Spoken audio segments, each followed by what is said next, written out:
कर्म का खाता संतान के रूप में कौन आता है। जय श्री कृष्णा।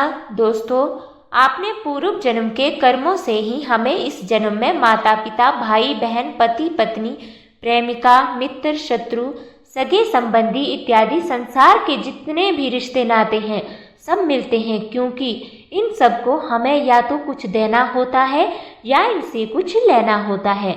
वैसे ही संतान के रूप में हमारा कोई पूर्व जन्म का संबंधी आकर जन्म लेता है, जिसे शास्त्रों में 4 प्रकार का बताया गया है। दोस्तों, अगर आप भी भगवान श्री कृष्ण के सच्चे भक्त हैं तो कमेंट में जय श्री कृष्णा जरूर लिखें। तो चलिए प्रारंभ करते हैं। नंबर 1, तृणानुबंध। पूर्व जन्म का कोई ऐसा जीव जिससे आपने तृण लिया हो या उसका किसी भी प्रकार से धन नष्ट किया हो, तो वह आपके घर में संतान बनकर जन्म लेगा और आपका धन बीमारी में या व्यर्थ के कार्यों में तब तक नष्ट करेगा जब तक उसका हिसाब पूरा ना हो। नंबर 2, शत्रु पुत्र। पूर्व जन्म का कोई दुश्मन आपसे बदला लेने के लिए आपके घर में संतान बनकर आएगा और बड़ा होने पर माता पिता से मारपीट, झगड़ा या उन्हें सारी जिंदगी किसी भी प्रकार से सताता ही रहेगा। हमेशा कड़वा बोलकर उनकी बेइज्जती करेगा, वह उन्हें दुखी रखकर खुश होगा। नंबर 3, उदासीन पुत्र। इस प्रकार की संतान ना तो माता पिता की सेवा करती है और ना ही कोई सुख देती है और उनको उनके हाल पर मरने के लिए छोड़ देती है। वह विवाह होने पर यह माता पिता से अलग हो जाते हैं। नंबर 4, सेवक पुत्र। पूर्व जन्म में यदि आपने किसी की खूब सेवा की है तो वह अपनी की हुई सेवा का तृण उतारने के लिए आपकी सेवा करने के लिए पुत्र बनकर आता है। जो बोया है वही तो काटोगे। आपने माँ बाप की सेवा की है तो ही आपकी औलाद बुढ़ापे में आपकी सेवा करेगी, वरना कोई पानी पिलाने वाला भी पास ना होगा। आप यह ना समझें कि यह सब बातें केवल मनुष्य पर ही लागू होती हैं। इन 4 प्रकार में कोई सा भी जीव आ सकता है।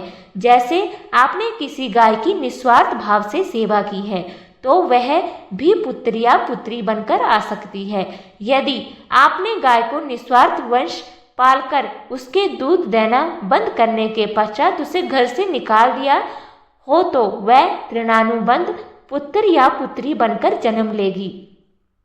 यदि आपने किसी निरपराध जीव को सताया है तो वह आपके जीवन में शत्रु बनकर आएगा। इसलिए जीवन में कभी किसी का बुरा ना करें, क्योंकि प्रकृति का नियम है कि आप जो भी करोगे उसे वह आपको इस जन्म में या अगले जन्म में 100 गुना वापस करके देगी। यदि आपने किसी को 1 रुपया दिया है तो समझो आपके खाते में 100 रुपया जमा हो गए हैं। यदि आपने किसी का 1 रुपया छीना है तो समझो आपकी जमा राशि से 100 रुपया निकल गए हैं। जरा सोचिए, आप कौन सा धन साथ लेकर आए थे और कितना साथ लेकर जाओगे।